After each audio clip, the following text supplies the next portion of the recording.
Good evening and welcome back to the third talk of the series Smell the Beans. I'm Priyanka Bhatnagar and I go live every night for the next 9 days at 9 p.m. on my YouTube channel Born to Win with Priyanka Bhatnagar. So what are we going to talk about today? Today we are going to talk about something called liberating bonds, how relationships flourish. The term liberating bonds is an oxymoron if you look at it. They are two opposite words, but when you put them together, it is very powerful and it has helped me create or improve my relationships with people over a period of time. It has also helped me improve my relationship with myself and my work environment, my expectations of me from my work.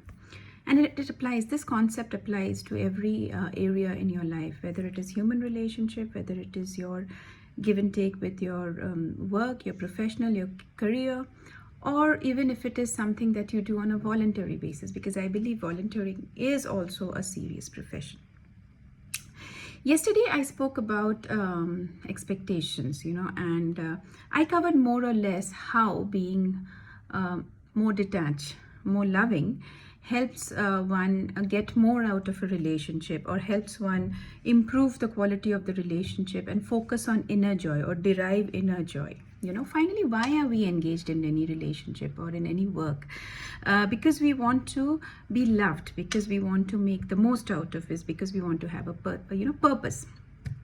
This also goes hand in hand when we are less binding and more giving in our nature. They say they come hand in hand.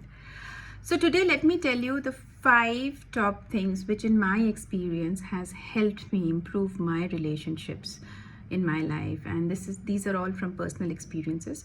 What I would love is to hear from you and have some healthy discussion. You can put your comments on my channel as to what has been maybe I have missed some topics which someone else has experienced. In fact, yesterday I got a lot of inputs on my talk about expectations, and I have requested them, please write on the channel. It helps everyone else also to get into a contemplative mode. So without much ado, let me start off with the 5 top things in my mind. The first is obviously, like I spoke yesterday, having less expectations. When you have less expectations, or when you are unconditional in your bond with anybody, be it your husband, be it your friends, be it your boss, be it your subordinates, your parents, your children, it definitely reduces your emotional highs and lows in the relationship, brings in more stability and gives inner joy. This is a journey, like I said, and I've explained yesterday, and all of us are on different gradients of this journey.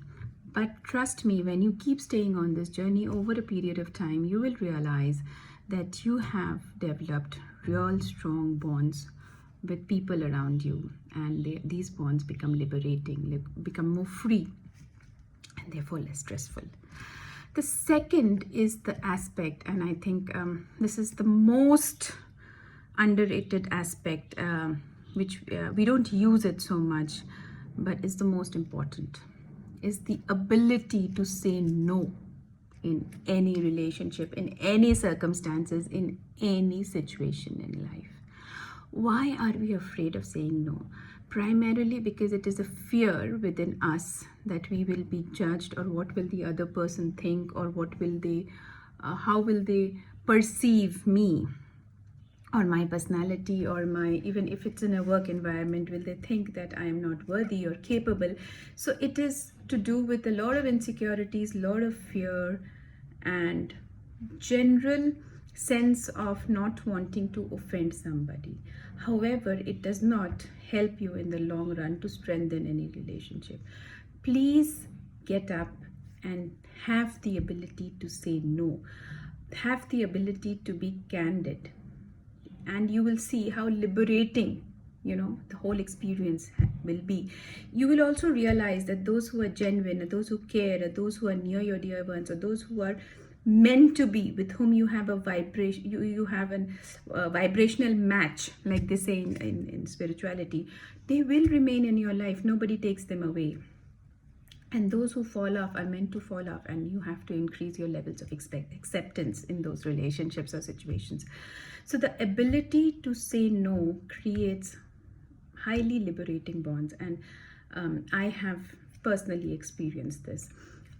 To this situation, I would say, I would add a caveat: there can be some exceptions, like in a situation where it is a special occasion, or it is something where you want, it is a genuine case where you think that you're walking the extra mile for someone or some situation will help somebody more than your feeling of, oh, I don't want to do this, So there are exceptions. I'm not saying that. Use your intellect to identify those exceptions. Don't make it a habit. Okay, so ability to say no. Be more accepting, or raise your levels of acceptance. I think, again, I spoke about it yesterday in a way. What happens is, is when you raise your levels of acceptance, right? You are gentle on yourself, gentle on the situation, gentle on people around you, because you know yourself, you know this. So this applies again both to human relationships as well as work situations or business initiatives, whatever the area is. But when you're more accepting, you realize that your insecurities and your anxieties reduce, and therefore your effectiveness in any situation improves when you are more accepting. Let me give you an example. Like, for instance, if you are in a situation where you've been asked to do something by a dear friend, or or in office by your boss, or a colleague who is very close to you, and you feel, this is not my forte, this is something I am not able to do, or I am not able to give that time, but you're not able to say no, and you get into a situation where you stretch, you pull, you do that, and you're not happy about it. Eventually it will come out. You will have that in your mind sometime, and it will not help you create joyful bonds. So be accepting what you can do, what is your strength, what others can do. And the similar thing happens, because there is this whole thing that in spirituality that we say is, what we see in others is a reflection of what we are. And the moment we accept that I am me and you are also me, then if we accept ourselves, we will also accept others with all their goodness as well as with all their gaps, because we also have the same amount of gaps in us, and it is a matter of accepting it, identifying and accepting it. The fourth important aspect has been to forgive and seek forgiveness. And in the last 2 years, I'm sure a lot of us who have seen the most unprecedented times of our lives have gone into deep contemplation. We have also embraced many things that we have not done earlier. One of them has been that we have taken up to reading, we have taken up following somebody, and in this journey we have realized that two aspects of life are important. One is to forgive or be forgiving, and two is to be grateful for whatever little you have in your life, because once you're grateful, then you start valuing every small moment, right? So coming to forgiveness, why is forgiveness important in relationships, right?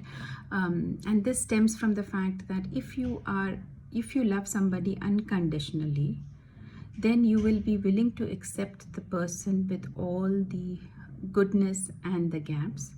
And therefore, if something happens tomorrow in your lives, which is something that you don't relate to, however unfortunately it has happened, you are in a position to accept and forgive, and the relationship remains the way it is. If you're not in a position to accept, you will still forgive and move on. So that is the idea, that is the difference. That is what I say when I meant even yesterday, that when you have difference in frequencies with somebody, or you shift gears in your life, some relationships will fall. Accept, harbor the good memories and move on. Don't get stuck, right? And therefore, in this situation, you either seek forgiveness if something that you have done and the other person does not concur with, or be more forgiving if it's the other way around, that yes, this has happened, I'm sorry this happened, probably because of this we will not be able to continue with our friendship or with a relationship or with whatever, even if it is a business association, in the same frequency. However, I cherish the times we have spent. I have learned a lot from this relationship or bond or transaction, and it is time to move on. So yes, forgive and be more and seek forgiveness. Both are equally important. And the last, and the most, I won't say most important, but it kind of is linked to all the previous four. As per my thing, is don't be afraid of being judged, right? Log kya kahenge? This is a big stigma. I'm sure with age we move on from the stigma, but primarily for those who are in their younger days and who are just starting off in life, my biggest advice, it would be to do not be afraid of being judged, right? Whether it's your capability, whether it's your ability to love, whether it's your ability to engage in a relationship, whether it's your ability to commit, whatever it is, have the power to say no, and never ever be afraid of being judged, of what people will say. There will always be someone saying something. You can never please the whole world. It is not possible. As we move from our 20s to 30s and 30s to 40s and 40s to 50s, it comes naturally to us, but by that time so much of time has been spent in this anxiety and fear of being judged. So shed it early in your life so that you kind of have joyful bonds and liberating bonds, like I say. So in these 5 things that I have identified, and this is something I actually sat down and I thought, when I thought of talking about this topic, I thought of these 5 things and I said, I want to sit down and think what has been the 5 most important things in my life which has helped me create or improve my relationships and my expectations from people around me. When I say that, what I mean is me being reasonable with what I expect from my friends and family, and reduce my my sense of what should I say, what I want and what I don't want, what I can give and what I cannot give. And therefore I have been able to clearly communicate that, establish my presence in their lives. In cases where I've not been able to establish, I have said, yes, this is what it is, and if there is no meeting of minds, be able to move on from that situation, but move on with happy memories. Don't think that, oh my God, why this happened, this should not have happened, why did I spend that time, or why did I spend that effort, or I've spent so much on this relationship for so many years and it turned out this way. No, I think that has been a big learning for me, and it has really helped me grow as a person myself.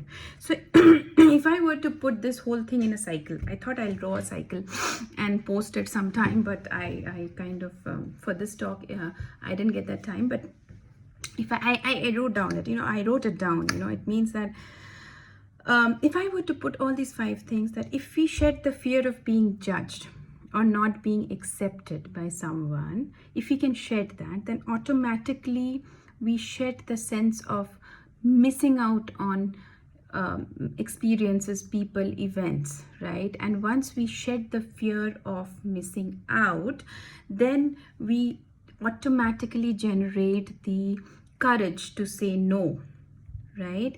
And when we generate the courage to say no, then we we also reduce our expectations, become more unconditional in our relationship.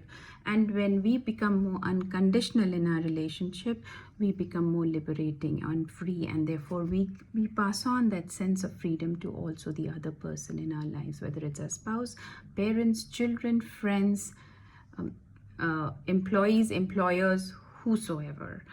And all of this stems out from something called self-love. So when you love yourself and when you take somebody else as yourself, you see the other person as a mirror of yourself, and you know that you love yourself, you know that you're confident, you understand, you're more accepting, you understand your pros and what are your cons, what are your gaps. I wouldn't use the word cons, but what are your gaps. And When you present yourself as a complete person, you also start understanding these qualities in everybody else around you. And you know that if you've met somebody in your life, there is a purpose, and try to seek that purpose rather than try to fit into their frame of what you are. And if you think you do not fit into their frame, they are trying to put you in some image which you are not, identify, accept, move on. With that, I think we will wrap up. I did take a very big feedback that I have to make shorter sessions to make it more productive and to give some key takeaways. I am starting to work on those lines. So I will just recapitulate what I said in the last 15 minutes.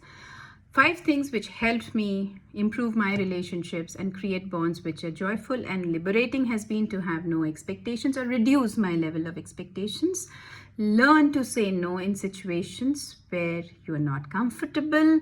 Be more accepting of yourself and the people in the relationship with all their goodness and gaps.